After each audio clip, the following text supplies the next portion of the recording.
अस्सलाम वालेकुम।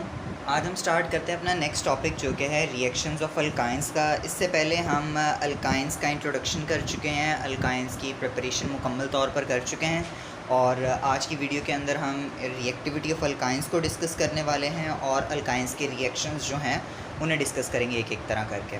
अब सबसे पहले रिएक्टिविटी ऑफ अल्काइंस के ऊपर आते हैं कि अल्काइंस रिएक्शन क्यों देंगे। अल्काइंस का कंपैरिजन थोड़ा सा हम करेंगे, फ़िलहाल अल्केन और अल्कीन के साथ इन डिटेल नहीं करेंगे। अभी इन डिटेल आखिर पे एक टॉपिक आएगा उसके अंदर हो जाएगा, लेकिन फ़िलहाल हम एक जनरल एक्सप्लेनेशन देंगे कि अल्काइंस के reaction with compare to alkenes कितने होने चाहिए और कैसे होंगे, उसकी वजूहात क्या हैं। तो सबसे पहले हम देखते हैं जी, carbon atoms are held together by 1 sigma and 2 pi bonds. ठीक है, जब मेरे पास अल्कीन था तो अल्कीन के अंदर एक सिग्मा और एक पाई बॉन्ड था, एक पाई बॉन्ड था। अल्केन के अंदर सिग्मा बॉन्ड ही थे, पाई बॉन्ड नहीं था। ठीक है, ये सिर्फ कार्बन एटम्स की बात हो रही है, जो कार्बन एटम्स के आपस में बॉन्ड बन रहे हैं। ठीक है, अल्कीन्स के अंदर 2 थे, डबल बॉन्ड था। अल्काइंस के अंदर ट्रिपल बॉन्ड है, तो एक आपके पास सिग्मा बॉन्ड है, जबकि 2 बॉन्ड्स मेरे पास पाई बॉन्ड्स हैं।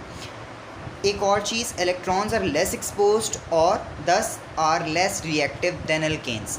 अब इलेक्ट्रॉन्स लेस एक्सपोज्ड होते हैं और इस वजह से वो अल्कीन से लेस रिएक्टिव होते हैं। अब वो लेस एक्सपोज्ड होते कैसे हैं, उसकी वजह है हमारे पास ये 2 पाई बॉन्ड्स। ये पाई बॉन्ड्स सिग्मा बॉन्ड के ऊपर इस तरीके से ओवरलैप कर रहे होते हैं कि हमारे पास जो रिएक्टिविटी अल्काइंस की होती है वो कंपैरेटिव टू अल्कीन्स थोड़ी सी कम हो जाती है। अब इस स्ट्रक्चर को एक दफ़ा मैं स्लाइड के अंदर शो करवाता हूँ ताकि ज़्यादा कंपैरेटिवली आसानी हो समझने के लिए। तो आपको ये स्लाइड शो हो रही होगी। इसके अंदर जो पहला पार्ट ए पार्ट है उसके अंदर अगर आप देखें तो हाइड्रोजन और कार्बन का एक सिग्मा बॉन्ड शो किया गया है। दूसरी तरफ भी अगर आप देखें तो कार्बन और हाइड्रोजन का सिग्मा बॉन्ड है। In between these two carbon और कार्बन का एक सिग्मा बॉन्ड शो किया गया है। पाई बॉन्ड नहीं यहाँ पे शो किए गए, कोई भी पाई बॉन्ड नीचे वाली फिगर के अंदर है, सिर्फ सिग्मा बॉन्ड शो किए गए हैं। आपको सारे सिग्मा बॉन्ड शो हो रहे होंगे। आपको यहाँ पे पता चल रहा है कि आपके पास जो इलेक्ट्रॉनिक कन्फिग्रेशन, जो आपके पास हाइब्रिडाइजेशन आ रही है वो sp हाइब्रिडाइजेशन है, sp2 और sp3 नहीं है। ठीक है, अब हम आते हैं जो हमारे पास पाई बॉन्ड्स हैं उनकी तरफ। अगर आप दूसरी फिगर के अंदर देखें, ये जो बी फिगर है इसके अंदर देखें तो आपके पास 2px और 2py शो किया गया है। ठीक है, 2px और 2py अपनी अपनी पोजीशंस के ऊपर मौजूद होते हुए यहाँ पर ओवरलैपिंग हो रही है इनकी। ठीक है, यहाँ पे देखें कोई भी सिग्मा बॉन्ड नहीं शो किया गया। ठीक है, आप अगर देखें तो फर्स्ट कार्बन के जो 2px ऑर्बिटल है वो सेकंड कार्बन के 2px ऑर्बिटल के साथ बॉन्ड बना रहा है, जबकि जो फर्स्ट कार्बन का 2py है वो सेकंड कार्बन के 2py के साथ यहाँ पर मुझे बॉन्ड बनाता हुआ शो हो रहा है। ठीक है, तो क्या हो रहा है, यहाँ पर इनके दरमियान एक पाई बॉन्ड बन रहा है और 2px के दरमियान 2px दोनों के दरमियान एक पाई बॉन्ड, 2py और 2py के दरमियान दूसरा पाई बॉन्ड, तो टोटल 2 पाई बॉन्ड बन रहे हैं। अब ये पाई बॉन्ड्स जोन से हैं, ये इनकी इलेक्ट्रॉनिक कन्फिग्रेशन इस तरीके से हो जाती है, ये इस तरह अपने आप को एक दूसरे को ओवरलैप करते हैं कि हमारे पास जो इलेक्ट्रॉन्स होते हैं वो एक्सपोज्ड नहीं रहते, एक्सटर्नल एनवायरनमेंट में एक्सपोज नहीं होते, एक पूरा क्लाउड शेल बन जाता है। उस क्लाउड शेल के बनने की वजह से ये लेस एक्सपोज्ड होते हैं और रिएक्टिविटी इनकी थोड़ी सी कम हो जाती है एज़ कम्पेयर टू अल्कीन्स। हालांकि इसके अंदर तो 2 पाई बॉन्ड है तो इससे ज़्यादा रिएक्टिव होना चाहिए, लेकिन क्या हो रहा है कि उसका स्ट्रक्चर इस तरीके से आ रहा है कि वो रिएक्ट नहीं कर रहा। नेक्स्ट एक और स्लाइड के अंदर यहाँ पर आप इन डिटेल अब पूरे स्ट्रक्चर को हम देख रहे हैं। सिग्मा बॉन्ड भी शो किया गया और पाई बॉन्ड भी शो किया गया है ताकि आपको सही तरीके से अंदाज़ा हो सके कि कौन कौन से बॉन्ड्स और किस किस तरीके से हैं। ठीक है, तो यहाँ पर मेरे पास एसिटाइलिन मौजूद है। ठीक है, एसिटाइलिन की ही स्ट्रक्चर को हम यहाँ पर देख रहे हैं। एसिटाइलिन अगर आप गौर करें तो देखें एक कार्बन, दोनों कार्बन शो किए गए और दोनों कार्बन्स के दरमियान में जो लाइन शो की गई है वो यहाँ पे मुझे सिग्मा बॉन्ड शो करवा रही है, जबकि मेरे पास जो p ऑर्बिटल्स जो आप देख रहे हैं अपर साइड पर, लोअर साइड पे जो मौजूद हैं, ये p ऑर्बिटल्स हैं। ठीक है, ये p ऑर्बिटल्स आपस में ओवरलैप कर रहे हैं, ओवरलैप। ठीक है, ओवरलैपिंग से मुराद आप मेरी समझ रहे होंगे जी, ओवरलैप हो रहा है, इसे मैं एक और स्लाइड के अंदर शो भी करवा दूँगा। ओवरलैप करें और इस ओवरलैपिंग की वजह से क्या हो रहा है जी कि आपके पास इलेक्ट्रॉन्स एक्सपोज्ड नहीं है, इलेक्ट्रॉन्स लेस एक्सपोज्ड हैं और जब इलेक्ट्रॉन्स सही तरीके से एक्सपोज नहीं होंगे तो वो रिएक्शंस भी नहीं दे सकेंगे। अब यही ओवरलैपिंग मैं आपको एक स्लाइड के अंदर शो कर रहा हूँ जी। ये आपको शो हो रही होगी जी कि आपके पास वही मॉलिक्यूल है और क्या हो रहा है जी, वहाँ पर आपको ओवरलैपिंग शो हो रही है। और ये ओवरलैपिंग आपको बता रही है कि जितने इलेक्ट्रॉन्स हैं वो अंदर की तरफ एम्बेडेड हैं, एक्सपोज्ड नहीं है एनवायरनमेंट के अंदर, जिसकी वजह से ये रिएक्शंस उतने बेहतरीन तरीके से या उतने ज़्यादा रिएक्शंस नहीं देगा। नेक्स्ट अब हम चलते हैं रिएक्शंस ऑफ अल्काइंस की तरफ कि हमारे पास रिएक्शंस होंगे कौन कौन से, कैसे होंगे, उनकी फिर एक एक करके सारी डिटेल अब हम इंशाल्लाह देखेंगे। तो सबसे पहले बताते चलें कि हमारे पास रिएक्शंस की 3 टाइप्स हैं, ठीक है, 3 टाइप्स हैं। पहली टाइप कौन सी है, एडिशन रिएक्शन। ये रिएक्शन भी हम कर चुके हैं, हमने यानी कि ये अल्केन और अल्कीन के अंदर भी अल्कीन के अंदर ये पढ़े थे, ठीक है, अल्केन के अंदर हमने ये नहीं किए थे। फिर उसके बाद ऑक्सीडेशन रिएक्शन। ऑक्सीडेशन रिएक्शन हमने अल्केन्स के अंदर भी किए हैं और अल्कीन्स के अंदर भी किए हैं, हम ये दोनों कंपाउंड्स के अंदर ये रिएक्शंस ऑलरेडी कर चुके हैं। Next one is polymerisation reaction. Polymerisation reaction हमारा किसके अंदर होता है जी, पॉलीमराइजेशन रिएक्शन हम ऑलरेडी अल्कीन्स के अंदर पढ़ चुके हैं और अब हम इंशाल्लाह अल्काइंस के अंदर भी ये करेंगे, ठीक है। तो अब ये 3 रिएक्शंस हैं, इन तीनों को एक एक करके देखेंगे। मैं यहाँ पे आपको एडवाइस करूँगा कि आप 1 मिनट के लिए वीडियो को पॉज करें, इन तीनों का नाम याद कर लें, फिर उसके बाद नेक्स्ट एडिशन रिएक्शंस पे आएँ। नेक्स्ट चलते हैं एडिशन रिएक्शंस की तरफ। एडिशन रिएक्शन के भी इसी तरीके से मैंने सारे नाम लिखे हुए हैं। मैं यहाँ पर भी यही एडवाइस करूँगा आपको कि आप पहले इनके नाम याद करें, आपको पता हो कि किन किन से अल्काइन रिएक्ट कर रहे हैं, ताकि फिर आप उसे प्रॉपर तरीके से बाद में याद करने में और समझने में आसानी भी हो। तो अब एक दफ़ा देखते हैं जी, हमारे पास पहला रिएक्शन होगा एडिशन ऑफ हाइड्रोजन का। हाइड्रोजन ऐड कर देंगे हम अल्काइन के अंदर। दूसरा रिएक्शन होगा एडिशन ऑफ हैलोजन का, हम हैलोजन ग्रुप कोई भी एक्स ग्रुप, एक्स कौन सा होता है जी, फ्लोरीन, क्लोरीन, ब्रोमीन, आयोडीन में से कोई भी एक ग्रुप मैं ऐड कर दूंगा। Next one is addition of halogen acid. Halogen acid क्या होता है, HX, HCl, HBr, कोई भी हैलोजन एसिड ऐड कर दिया आपने, ठीक है। Next one is addition of water and the last one is addition of ammonia and hydrogen cyanide. तो अब एक एक करके इन तमाम रिएक्शंस को हम देखते हैं। सबसे पहले हमने करना है जी एडिशन ऑफ हाइड्रोजन। तो एडिशन ऑफ हाइड्रोजन की तरफ देखते हैं। हमारे पास एडिशन ऑफ हाइड्रोजन क्या है जी, मेरे पास एक कोई भी अल्काइन मौजूद है। यहाँ पे अल्काइन मेरे पास कौन सा जी, यहाँ पर मेरे पास है इथाइन, जिसका एक और नाम मैं कई दफ़ा लिख चुका हूँ, एसिटाइलिन। इसके अंदर क्या होगा जी, यहाँ पर हाइड्रोजन ऐड कर देंगे। हाइड्रोजन कैसे ऐड करेंगे, निकल की प्रेजेंस में और 200 to 300 डिग्री सेल्सियस टेम्परेचर होना चाहिए। निकल यहाँ पे हमारे पास कैटलिस्ट है, निकल की जगह मैं प्लेटिनम पैलेडियम या फिर प्लेटिनम दोनों यूज़ कर सकता हूँ, लेकिन क्या होगा फिर मुझे टेम्परेचर नहीं चाहिए होगा, फिर मैं रूम टेम्परेचर के ऊपर ही ये रिएक्शन करवा सकता हूँ। तो क्या होगा, ये हाइड्रोजन जो सा होता है हमारे पास नेसेंट हाइड्रोजन होता है, 2 हाइड्रोजन के एटम्स होते हैं, एक हाइड्रोजन एक कार्बन के साथ मिल जाएगा, दूसरा हाइड्रोजन दूसरे कार्बन के साथ मिल जाएगा। तो मेरे पास यहाँ पे CH2 और CH2 मिल गया। अब यहाँ पर 3 बॉन्ड थे, यहाँ पर 2 बॉन्ड। ये 2 बॉन्ड कैसे हुए हैं, क्योंकि यहाँ पे अब कार्बन के बॉन्ड 5 हो गए थे, तो उसने हाइड्रोजन के साथ बॉन्ड बनाया तो 5 बॉन्ड हो गए थे, तो उसने एक बॉन्ड कार्बन ने एक बॉन्ड यहाँ से टूट गया और आपके पास यहाँ पे डबल बॉन्ड वाला आपके पास एक अल्कीन आ चुका है। अब ये अल्कीन कौन सा है, ये है इथीन। हम ऑलरेडी ये रिएक्शन कर चुके हैं वैसे, क्योंकि हमने ये अल्केन्स की प्रिपरेशन के अंदर भी किया था, फिर हमने अल्कीन्स की प्रिपरेशन के अंदर भी किया था, फिर हमने अल्कीन्स के रिएक्शन के अंदर भी ये हम कर चुके हैं ऑलरेडी। तो नेक्स्ट अब देखते हैं जी, यही इथीन जौन सा है, अब इसके अंदर मैं दोबारा से हाइड्रोजन ऐड कर रहा हूँ। वैसे तो ये रिएक्शन यहाँ पे पूरा हो गया, लेकिन दोबारा से हाइड्रोजन ऐड कर रहे हैं। क्यों, क्योंकि हमें एक इथेन चाहिए, हमें अल्केन चाहिए। अल्केन बनाने के लिए हम दोबारा से ऐड कर सकते हैं। तो मेरे पास यहाँ पे हाइड्रोजन ऐड करने के बाद क्या आएगा, इथेन, 2 कार्बन वाला अल्केन मॉलिक्यूल आ गया, जिसे मैं बोलूँगा इथेन। नेक्स्ट अगर मैं देखूं तो मैंने एक और एग्जांपल लिखी हुई है, इसके अंदर सिर्फ क्या है जी, एक कार्बन इंक्रीज़ कर दिया है। ये कौन सा बन जाएगा जी, 3 कार्बन वाला अल्काइन है, तो ये बन जाएगा प्रोपाइन।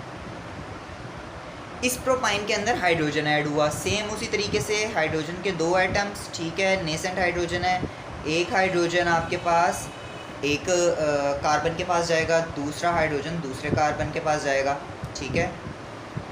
ये दोनों कार्बन्स के पास हाइड्रोजन आ जाएगा, तो ये डबल बॉन्ड हो जाएगा, एक बॉन्ड ब्रेक हो जाएगा, ठीक है। एक बॉन्ड यहाँ से ब्रेक हो गया और यहाँ पर अब डबल बॉन्ड आ गया। अब ये डबल बॉन्ड वाला मॉलिक्यूल मेरे पास क्या है, ये मेरे पास है प्रोपीन, वन प्रोपीन भी लिख सकता हूँ, प्रोपीन भी लिख सकता हूँ, दोनों ही ठीक होंगे, ठीक है। और यही प्रोपीन अब दोबारा हाइड्रोजन के साथ रिएक्ट करेगा तो मुझे क्या मिलेगा, मुझे एक प्रोपीन का मॉलिक्यूल मिल जाएगा। अब यही चीज़ एक दफ़ा आपको स्लाइड में शो करवा रहा हूँ जी। आपको एक स्लाइड शो हो रही है, यहाँ पर देखें आपके पास प्रोपाइन मॉलिक्यूल है और प्रोपाइन के साथ क्या शो किया गया जी, प्रोपाइन हाइड्रोजन ऐड हो रहा है। और आपके पास कैटलिस्ट पे अगर ध्यान दें तो तीनों कैटलिस्ट इस स्लाइड के अंदर लिखे हुए हैं। कौन कौन से जी, प्लेटिनम, पैलेडियम और निकल। यानी कि आप कोई भी यूज़ कर सकते हैं, लेकिन अगर आप निकल यूज़ करते हैं तो याद रखना है कि आपको टेम्परेचर भी देना पड़ेगा।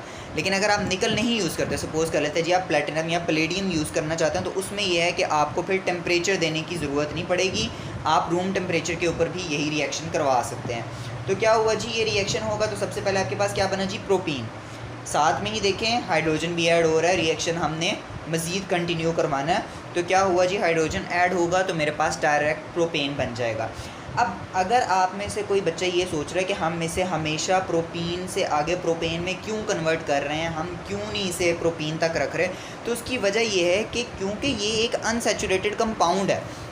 तो अनसैचुरेटेड कंपाउंड जो हमारे पास है वो फ़ौरन सैचुरेट करना चाहेगा अपने आप को, उसकी वजह से ये रिएक्शन खुद ब खुद हो जाता है। अगर हम चाहते हैं कि हम ये रिएक्शन स्टॉप करें अल्कीन के ऊपर ही, सिर्फ प्रोपीन के ऊपर ये रिएक्शन स्टॉप करें, तो हमें कैटलिस्ट चेंज करना पड़ता है। और ये कैटलिस्ट कौन सा होगा, ये हम ऑलरेडी अल्कीन्स की प्रिपरेशन के अंदर कर चुके हैं। नेक्स्ट आपको एक और स्लाइड शो हो रही होगी जी। इस स्लाइड के अंदर अगर आप देखें तो क्या है जी, आपके पास एसिटाइलिन। एसिटाइलिन क्या है, हमारे पास इथाइन। एसिटाइलिन के अंदर आप हाइड्रोजन ऐड कर रहे हैं तो आपके पास क्या बन रहा है, इथाइलिन या फिर इथीन, ठीक है। और यही इथीन के अंदर दोबारा से हाइड्रोजन ऐड होगा तो ये इथेन बन जाएगा। यहाँ पर देखने वाली चीज़ क्या है, आपके पास पैलेडियम यूज़ हुआ है और पैलेडियम के साथ कैल्शियम कार्बोनेट भी यूज़ किया गया है, ठीक है। सिर्फ ये चीज़ एक out of context, out of book वाली बात यहाँ पे मैंने स्लाइड में शो की है, वरना आप बुक तक ही रहें तो ज़्यादा अच्छा।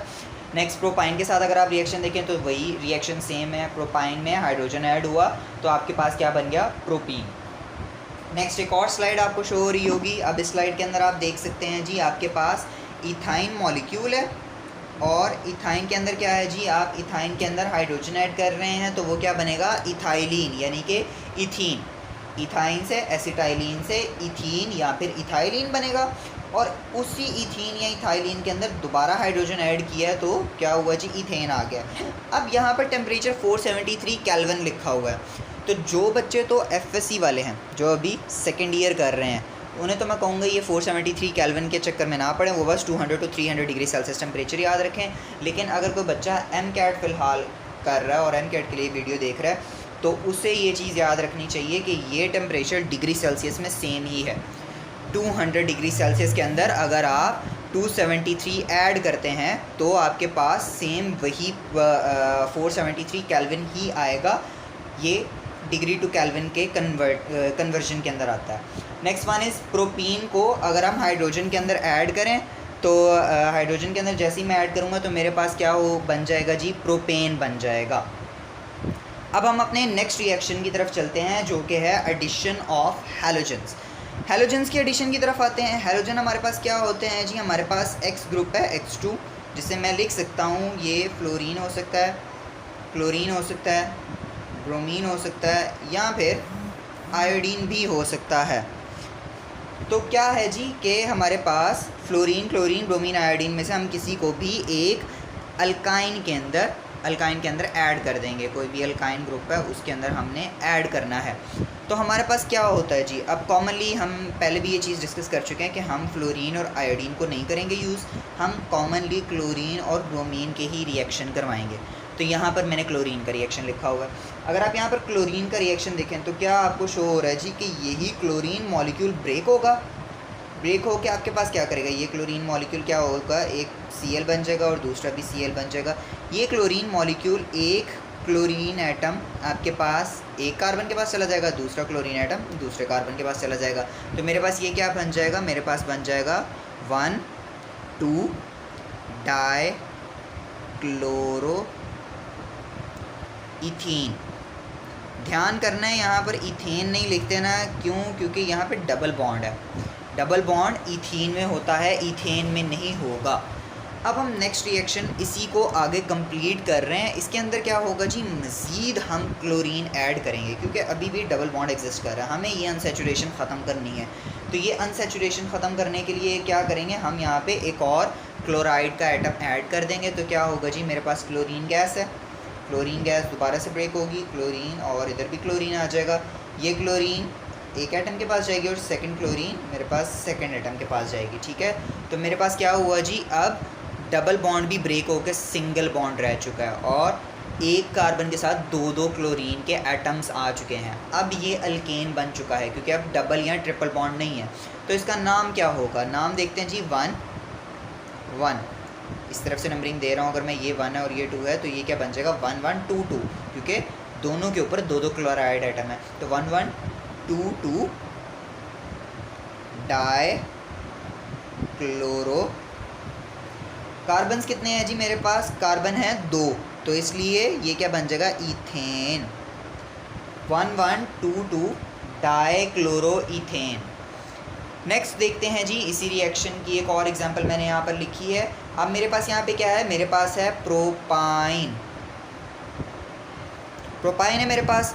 प्रोपाइन का रिएक्शन किसके साथ हो रहा है, यहाँ पर क्लोरीन के साथ, in the presence of CCl4।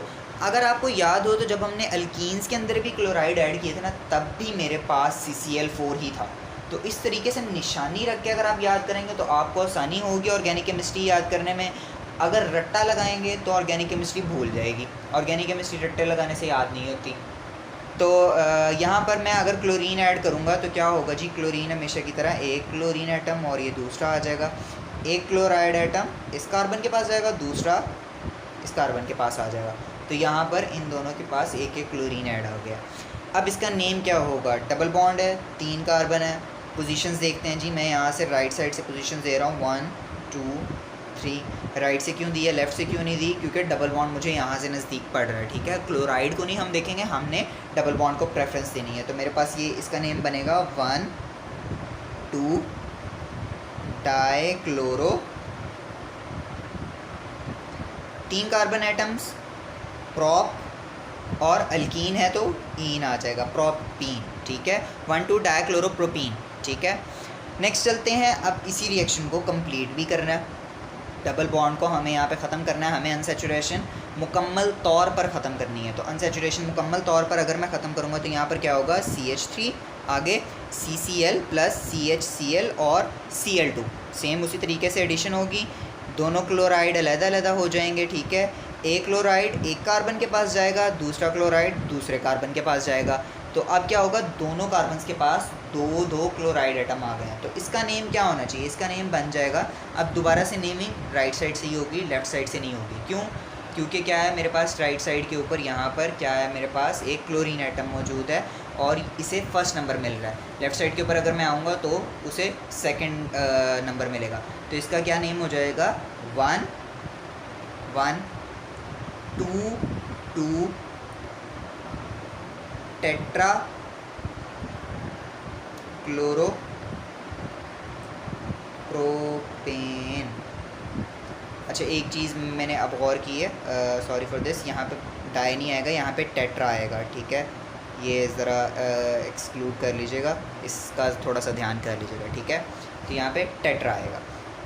अब नेक्स्ट हम एग्जांपल के ऊपर चलते हैं जी। नेक्स्ट अब एक जनरल रिएक्शन देख लेते हैं ताकि हमें एक कंप्लीट अंदाज़ा हो जाएगा जी कि हम क्या देख रहे हैं जी, कि हमारे पास ये रिएक्शंस किस तरीके से होंगे। हमारे पास एक R ग्रुप अल्काइल ग्रुप है कोई भी, और हमारे पास क्या है, कार्बन जो कि डबल बॉन्ड बना रहा है CH के साथ, ठीक है। और क्या होगा जी, ये 2 क्लोराइड मॉलिक्यूल्स के साथ, 2 क्लोरीन मॉलिक्यूल्स के साथ रिएक्ट करेगा CCl4 की प्रेजेंस में, और मेरे पास एक टेट्रा क्लोरो हैलाइड बन जाएगा, टेट्रा क्लोरो अल्काइल हैलाइड बन जाएगा, ठीक है। इसी चीज़ को एक दफ़ा आप स्लाइड के अंदर देख लेते हैं हम जी। आपको स्लाइड शो हो रही होगी, यहाँ पर क्या है देखें, अगर आपको ट्रिपल बॉन्ड शो किया गया है, उसी ट्रिपल बॉन्ड के अंदर अगर आप देखें तो क्या है जी, ब्रोमीन ऐड किया जा रहा है। CCl4 देखें, CCl4 वहाँ पर मौजूद है, CCl4 होगा तभी रिएक्शन होगा, कार्बन टेट्राक्लोराइड ही रिएक्शन करवाएगा, कैटलिस्ट है, कैटलिस्ट नहीं होगा तो रिएक्शन नहीं होगा। तो क्या होगा जी, ब्रोमीन के दोनों एटम सेपरेट हो जाएंगे और सेपरेट होकर दोनों कार्बन्स के साथ अटैच हो जाएंगे, ठीक है। तो मेरे पास क्या बनेगा, एक डायब्रोमोअल्केन। हमने रिएक्शन पूरा करना है, हमने अनसेचुरेशन को मुकम्मल तौर पर ख़त्म करके सेचुरेटेड कंपाउंड बनाना है। तो क्या होगा जी, दोबारा से ब्रोमीन ऐड होगा, ब्रोमीन दोबारा से ऐड होगा तो मेरे पास क्या बनेगा, एक टेट्राब्रोमोअल्केन। एक और एग्जांपल अगर आप देखें तो आपके पास क्या है जी, आपके पास क्लोराइड गैस है, ठीक है। क्लोरीन ऐड होगी, क्लोरीन कैसे होगी, दोनों क्लोरीन के एटम सेपरेट सेपरेट होके एडिशन होगी और क्या बनेगा आपके पास, डाइक्लोरोअल्कीन, ठीक है। और इसी डाइक्लोरोअल्कीन के अंदर दोबारा से अगर क्लोराइड ऐड हो जाए तो यहाँ पर क्या बनेगा, टेट्राक्लोरोअल्केन, ठीक है। अब हम नेक्स्ट रिएक्शन की तरफ चलते हैं। नेक्स्ट हमारे पास क्या है जी, addition of halogen acids. Halogen acid से क्या मुराद है, एसिड से तो आपको अंदाज़ा हो जाएगा कि हम यहाँ पे किसी न किसी एसिडिक ग्रुप की बात कर रहे हैं। अब हैलोजन एसिड से मुराद ये है कि हम एक ऐसे एसिड की बात कर रहे हैं जिसके अंदर हैलोजन है। तो कैसे होगा जी, हमारे पास HX, अगर मैं लिखूँ HCl, हमारे पास एक एसिड होता है, HF एसिड होता है, HBr एसिड है, HIB एसिड है। तो इन एसिड्स को हमने अब ऐड करवाना है अल्काइंस के अंदर। अल्काइंस के अंदर इनकी एडिशन होगी और हम यहाँ पे क्या कर रहे हैं, हम यहाँ पे इनकी एडिशन करवा के अल्काइंस की अनसेचुरेशन जोन सी है ना, ये जो ट्रिपल बॉन्ड्स हैं इन्हें ख़त्म करवा रहे हैं, ठीक है। तो अब ये एडिशन किस तरीके से होगी, अब ये देखते हैं। मेरे पास HBr है, HBr की एग्जांपल को लेके हम चल रहे हैं। हमारे पास इथाइन है, ठीक है, इथाइन और एसिटाइलिन। HBr यहाँ पर मौजूद है और HBr के साथ ये ऐड हो रहा है। अब ये एडिशन कैसे होगी, ये हाइड्रोजन सेपरेट होगा, Br नेगेटिव सेपरेट हो जाएगा। ये सेपरेट होंगे तो क्या होगा, एक हाइड्रोजन आप देखेंगे जी कि वो एक कार्बन के साथ ऐड हो गया है, जबकि दूसरा ब्रोमीन ग्रुप जोन सा है वो दूसरे कार्बन के साथ ऐड हो गया है। अब इस ग्रुप का नाम है विनाइल ब्रोमाइड। आप इसे अल्कीन के लिहाज से भी लिख सकते हैं, लेकिन एक और इसका ट्राइवल नेम है विनाइल ब्रोमाइड। अब विनाइल ग्रुप होता क्या है, मैं यहाँ पे सिर्फ एक जनरल इंट्रोडक्शन दे रहा हूँ। अगर आपके पास CH2 डबल बॉन्ड CH आ जाए जहाँ पर, इस चीज़ को मैं लिखूँगा कि ये है विनाइल ग्रुप। अब क्योंकि इस विनाइल ग्रुप के साथ मेरे पास यहाँ पे एक ब्रोमीन अटैच है तो इसलिए ये विनाइल ब्रोमाइड बन जाएगा। अब इसी विनाइल ब्रोमाइड के अंदर मैं दोबारा से HBr ऐड कर रहा हूँ और दोबारा से HBr ऐड होने के बाद क्या हो रहा है जी, यहाँ पर डायब्रोमो, ये देखें अगर आप पोजीशन को देखें तो ये फर्स्ट पोजीशन बन रही है, तो ये क्या बनेगा 1,1 डाई ब्रोमो और 2 कार्बन है तो ये क्या बन जाएगा, ईथेन। क्वेश्चन अराइज होता है कि यहाँ पर ही ब्रोमीन क्यों अटैच हुआ है, ब्रोमीन दूसरे कार्बन के साथ क्यों नहीं अटैच हुआ। लास्ट जो हमने पढ़ा था एडिशन ऑफ हैलोजेंस में, उसमें तो दोनों हैलोजेंस जो से थे वो सेपरेट कार्बन के ऊपर ऐड हो रहे थे। यहाँ पर ऐसा क्यों नहीं हुआ, यहाँ पर ये एक ही कार्बन के ऊपर ब्रोमीन कैसे ऐड हुआ है। तो याद करना होगा आपको Markovnikov's rule. Markovnikov's rule explain मैं कर चुका हूँ, यहाँ पर हम सिर्फ उसकी जो एडिशन हो रही है उस रूल को अप्लाई मैं कर रहा हूँ, ठीक है। एक्सप्लेनेशन जो उसकी मौजूद है वो एडिशन अल्कीन्स की एडिशन रिएक्शन के अंदर मौजूद है, ठीक है। तो यहाँ पर अब मेरे पास प्रोपाइन मॉलिक्यूल मौजूद है। अब मैं क्या करूँगा, अब मैं इस प्रोपाइन के अंदर एडिशन करूँगा HBr की, और यहाँ पर इसे डिस्कस करते हुए मैं यहाँ पर मार्कोनिकोव्स रूल को भी थोड़ा बहुत यहाँ पे देख लूँगा।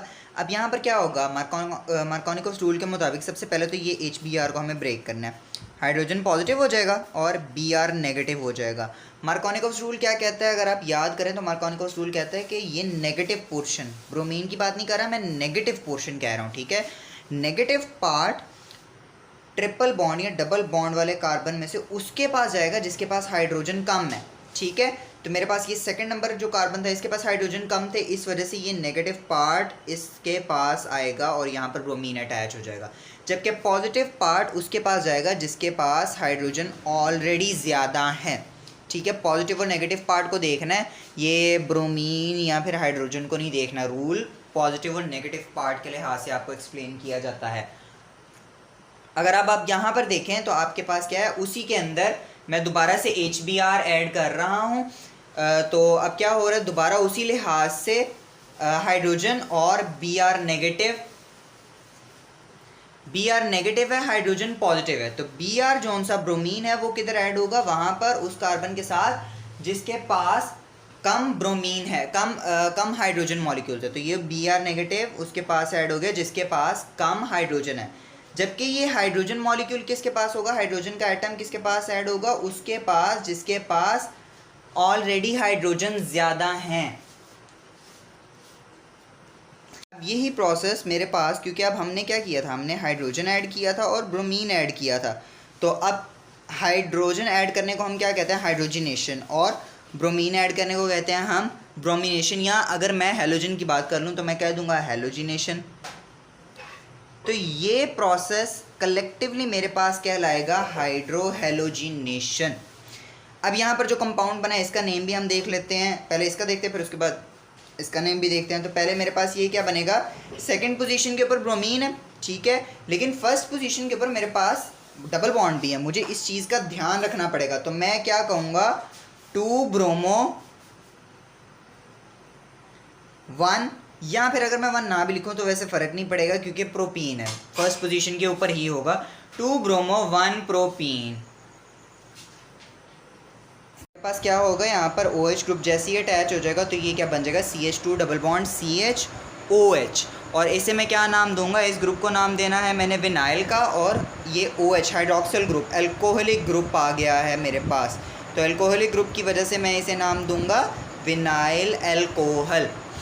अब इसी विनाइल एल्कोहल को आगे रीअरेंज भी करना होता है। अब वो रीअरेंज कैसे होगा वो हम बाद में देखते हैं, लेकिन एक और एग्जांपल देख लेते हैं एक और अल्काइन के साथ। अब मेरे पास क्या है, मेरे पास है प्रोपाइन, 3 कार्बन वाला प्रोपाइन आ गया। प्रोपाइन के अंदर उसी तरीके से वाटर ऐड हो रहा है, हाइड्रोजन क्या बन जाएगा, हाइड्रोजन पॉजिटिव बन जाएगा, और ये क्या होगा, एक तरफ ऐड हो जाएगा, और OH नेगेटिव है ये दूसरे के साथ अटैच हो जाएगा।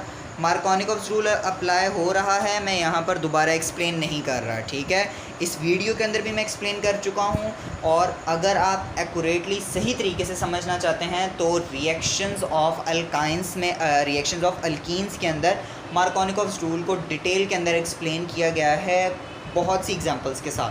तो अगर आपको नहीं समझ मार्कोनिकोव्स रूल की तो पहले वो वीडियो देख लें ताकि आपको अंदाज़ा हो कि हो क्या रहा है, ठीक है। तो अब हम आगे देखते हैं, हमारे पास दोबारा से एक अल्कोहल ही बन रहा है, इसे हम यहाँ पे इनोल कह रहे हैं। ये भी वैसे एक इनोल ही है और ये भी इनोल ही है, ठीक है। तो हमारे पास क्या है कि विनाइल अल्कोहल जौन सा वो एक अनस्टेबल इनोल है, ये अनस्टेबल है, इसका भी स्टेबिलिटी अभी नहीं आई। तो स्टेबिलिटी आने के लिए क्या होगा, ये अपनी ही रिएक्शन को चेंज करेगा, अपनी फॉर्मेशन को चेंज करेगा। फॉर्मेशन चेंज कैसे करेगा, हमारे पास क्या होगा कि ये हाइड्रोजन जौन सा है, ये हाइड्रोजन यहाँ से ट्रैवल करते हुए इधर आएगा। ट्रैवल कैसे करते हुए आएगा, पहले तो ये इधर आएगा, तो यहाँ पे जो इलेक्ट्रॉन्स होंगे वो इलेक्ट्रॉन्स हमारे पास ये ऑक्सीजन के पास चले जाएंगे, जबकि यहाँ के इलेक्ट्रॉन्स ये कार्बन ले लेगा, ठीक है। तो यहाँ पर हमारे पास क्या होगा जी, ये CH3 बन जाएगा और इस ऑक्सीजन के साथ कार्बन के डबल बॉन्ड बन जाएगा, और ये हाइड्रोजन मेरे पास वैसे का वैसे ही रहेगा। तो मेरे पास ये एक एल्डिहाइड ग्रुप बन चुका है, और अगर मैं एल्डिहाइड, और अगर मैं इसका स्पेसिफिकली नेम दूंगा तो मेरे पास ये बनेगा एथानल, या फिर अगर ट्राइवल नेम अगर आप कहते हैं तो ट्राइवल नेम बन जाएगा एसीटल्डिहाइड। मेरे पास ये एसीटल्डिहाइड होगा।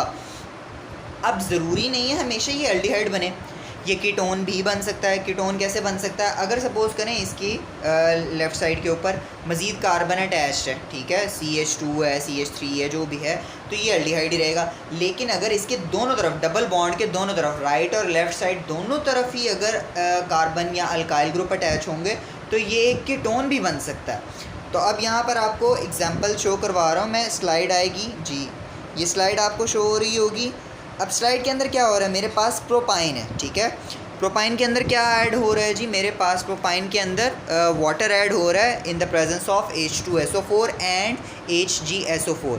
जैसे ही ये वाटर की एडिशन हुई तो क्या हुआ, मेरे पास क्या बना, 1 प्रोपीन टू ओल, ठीक है। ये जो अभी हमने मॉलिक्यूल पढ़ा भी उसका नेम भी यही था, 1 प्रोपीन 2 ओल। और एक जनरल नेम हमने इसे क्या दिया था, हमने कहा था जी कि ये एक इनोल है। और जब यही इनोल दोबारा से अपने आप को अपनी स्टेबिलिटी लेगा, अपनी पोजीशंस चेंज कर देगा, तो मेरे पास एक कीटोन बन रहा है, प्रोपानॉन। एसीटोन कीटोन है ये एक, ठीक है। अब एक जनरल रिएक्शन देख लेते हैं एक और स्लाइड के अंदर जी। ये आपको जनरल रिएक्शन शो हो रहा है। इसके अंदर क्या है जी, अगर आपके पास C ट्रिपल बॉन्ड C है और दोनों तरफ अल्काइल ग्रुप्स अटैच्ड हैं, ठीक है, तो क्या होगा जी, मेरे पास वाटर है, water in the presence of HgSO4 या फिर H2SO4 की जगह सिर्फ हाइड्रोजन पॉजिटिव लिख दिया गया, वो भी करेक्ट होगा, ठीक है। तो क्या होगा जी, आपके पास सबसे पहले एक कार्बन के पास तो हाइड्रोजन चला गया, जबकि दूसरे कार्बन के पास क्या होगा जी, OH ग्रुप अटैच हो जाएगा। और यही OH ग्रुप जब दोबारा से अपने रीस्ट्रक्चरिंग करेगा तो क्या होगा, आपके पास एक कीटोन का मॉलिक्यूल आ जाएगा, ठीक है। अगर इसकी ये चीज़ मैं रिपीट करता चलूँ, ये डिपेंड करता है R ग्रुप के ऊपर कि ये एल्डिहाइड होगा या कीटोन होगा। अगर ये R ग्रुप दोनों आपके पास हाइड्रोजन होंगे तो फिर ये एल्डिहाइड होगा। अगर ये हाइड्रोजन ना हुए और ये CH3 या C2H5 या कोई भी अल्काइल ग्रुप हो गया तो ये आपके पास कीटोन होगा। नेक्स्ट रिएक्शन की तरफ चलते हैं, जो आज की इस वीडियो का हमारा लास्ट रिएक्शन है, addition of ammonia and HCN या फिर हाइड्रोजन साइनाइड। हमारे पास दो गैसेस हैं, अमोनिया गैस NH3 गैस, ठीक है, और HCN हमारे पास क्या है, हाइड्रोजन साइनाइड। ये हमारे पास एडिशन रिएक्शन यहाँ पर शो करेंगे। और किस तरह शो करेंगे, हमारे पास अल्काइन है, यहाँ पे अल्काइन कौन सा है जी, ये इथाइन और एसिटाइलिन। ये रिएक्ट करेगा अमोनिया के साथ। अब अमोनिया के साथ रिएक्शन इसका किस तरीके से होगा कि आपके पास ये हाइड्रोजन जोन से हैं, ये हाइड्रोजन यहाँ पर कार्बन के साथ अटैच हो जाएंगे और ये नाइट्रोजन जोन से है, नाइट्रोजन यहाँ पर आपके पास अटैचमेंट देगा कार्बन के साथ, ठीक है। ये नाइट्रोजन यहाँ पर कार्बन के साथ ट्रिपल बॉन्ड बना लेगा और आपके पास H2 गैस रिलीज़ हो जाएगी और इसका नाम आपके पास क्या होगा, मिथाइल साइनाइड या फिर एक्रिलोनाइट्राइल, एसीटोनाइट्राइल, ठीक है। ये ज़रा ध्यान करना है, एसीटोनाइट्राइल है, एक्रिलोनाइट्राइल अभी आगे आएगा, ठीक है। ये एसीटोनाइट्राइल होगा, एक्रिलोनाइट्राइल अभी हम अगले रिएक्शन के अंदर देखेंगे। Next one is addition of alkyne और इथाइन इन HCN। HCN को आप हाइड्रोजन साइनाइड को, हाइड्रोजन साइनाइड को ऐड करना है मुझे एक इथाइन के अंदर। तो मैं जैसे ही इथाइन को ऐड करूँगा, अब यहाँ पर कंडीशंस अगर आप देखते चलें तो मेरे पास क्या है, Cu2Cl2 या फिर NH4Cl, ये मेरे पास कैटलिस्ट होना ज़रूरी है। यहाँ पर मेरे पास कंडीशंस क्या थी, Al2O3 और 300 डिग्री सेल्सियस टेम्परेचर था, ठीक है। तो यहाँ पर ये कंडीशंस मीट होंगी तो क्या होगा, हमारे पास ये double bond triple bond break होके मेरे पास क्या रह जाएगा, डबल बॉन्ड। ये हाइड्रोजन यहाँ पर आ जाएगा तो मेरे पास क्या होगा, CH2 का डबल बॉन्ड CH के साथ और CN यहाँ पे वैसे का वैसे ही सिंगल बॉन्डेडली आ जाएगा। अब यहाँ पर एक चीज़ याद रखनी है, इस कार्बन और नाइट्रोजन के दरमियान 3 बॉन्ड होंगे, ट्रिपल बॉन्ड एग्जिस्ट कर रहा होगा। इस कंपाउंड को हम एक्रिलोनाइट्राइल बोलेंगे। So that's all for today's lecture and today's video. I hope के सबको समझ आ गई होगी। नेक्स्ट लेक्चर इंशाल्लाह हमारा बाकी के जो रिएक्शंस हैं, oxidation reaction and polymerisation reaction, उस पर कंसिस्ट करेगा और इंशाल्लाह फिर उसके बाद हमारे रिएक्शंस कंप्लीट हो जाएंगे। और एट दी एंड ये चीज़ मैं पहले भी बता चुका हूँ, इंशाल्लाह ये सारी वीडियोज़ को मैं पूरे अल्काइन पोर्शन को कंपाइल कर दूंगा ताकि एक भी दिन के अंदर अगर आपने देखनी हो तो वो एक ही वीडियो के अंदर आपका सारा टॉपिक कवर हो जाए। So thank you. अगर लेक्चर की समझ आई हो तो काइंडली लाइक करें वीडियो को, शेयर करें और चैनल को सब्सक्राइब ज़रूर करें। Thank you. अल्लाह हाफ़िज़।